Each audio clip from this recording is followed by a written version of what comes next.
ચેતન ચેતન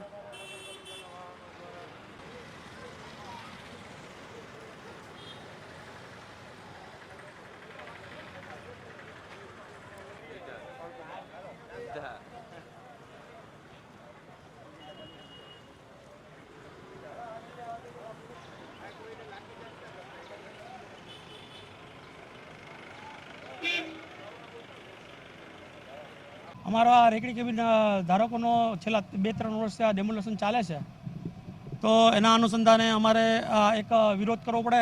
કારણ કે અમારું એક હાઈકોર્ટમાં એક મેટર ચાલે છે, એની છેલ્લી 4 તારીખ પડી, 4/11, તો પણ એ પ્રશાસન માનતું નથી ને પ્રશાસનને રાજકીય દબાણના હિસાબે આ ડેમોલેશન ચાલે છે. એક કોરોના વાયરસ એક બાજુ ચાલે છે ને એક લોકોની સુકાઈ ગઈ છે, લોકોને રોજી નથી. એક આ ધારાસભ્યના કહેવાથી, આ બાબુભાઈના કહેવાથી આ ડેમોલેશન ફૂલ પ્રશાસનને પ્રેશર નાખી અધિકારીઓએ ખુદે આવીને આ ડેમોલેશન કરવું પડે છે.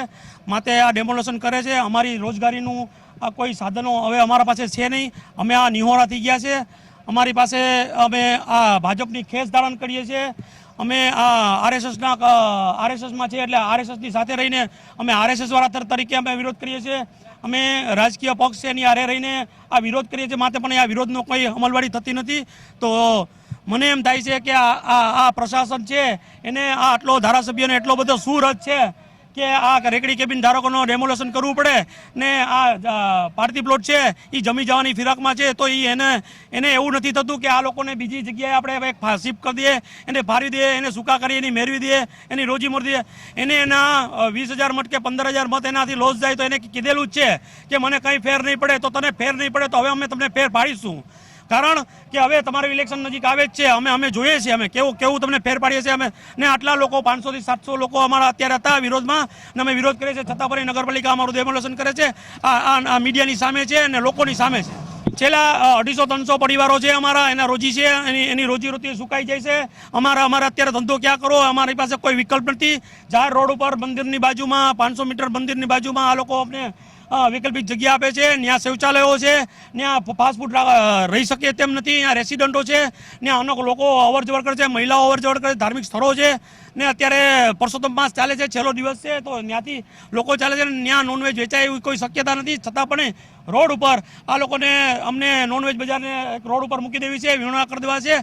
આવી અનેક માર્કેટો, અગાઉ એક વારી પ્લોટમાં માર્કેટ હતી, પથાળા માર્કેટ, એને પણ એક વિહોણા કરી દીધા ને એને પણ અત્યારે કોઈ એની જગ્યાએ એની વૈકલ્પિક જગ્યા છે નહીં. આજે એ લોકો પણ થોલા ખાઈને રખડે છે. તો જોઈ લેજો જરાક. હું પ્રશાસનને કહું છું તો કે આ ધારાસભ્યને એક બુદ્ધિ આપે, એને સદબુદ્ધિ ભગવાન આપે ને અમારી રોજીનું છે ને ખ્યાલ રાખે.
હા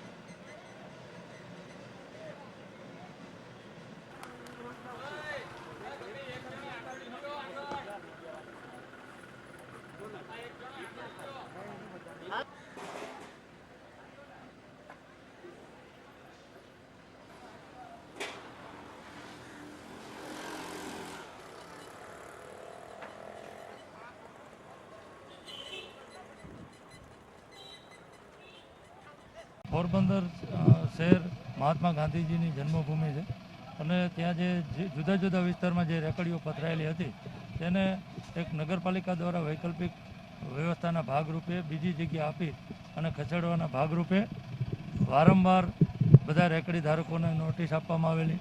વર્તમાનપત્રોમાં પણ આપણે જાહેરાત આપી કે ભાઈ ચાઇનીઝ બજાર છે તો એને ત્યાં ખસેડવા બંદર રોડ ઉપર જે અમને ગંદકીને એવું લાગતું હતું તો ત્યાં સાફ સફાઈ કરાવી, જૂના બ્લોક પાથરી અને વ્યવસ્થિત જગ્યા કરી દેવામાં આવી છે.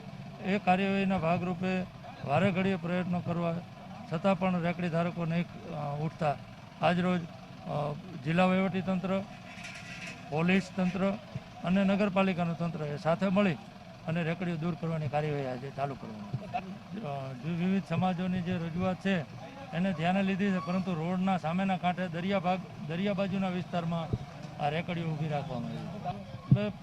એટલે પ્રથમ ભાગરૂપે આજે ચાઇનીઝ બજારની રેકડીઓ દૂર કરવામાં આવી છે.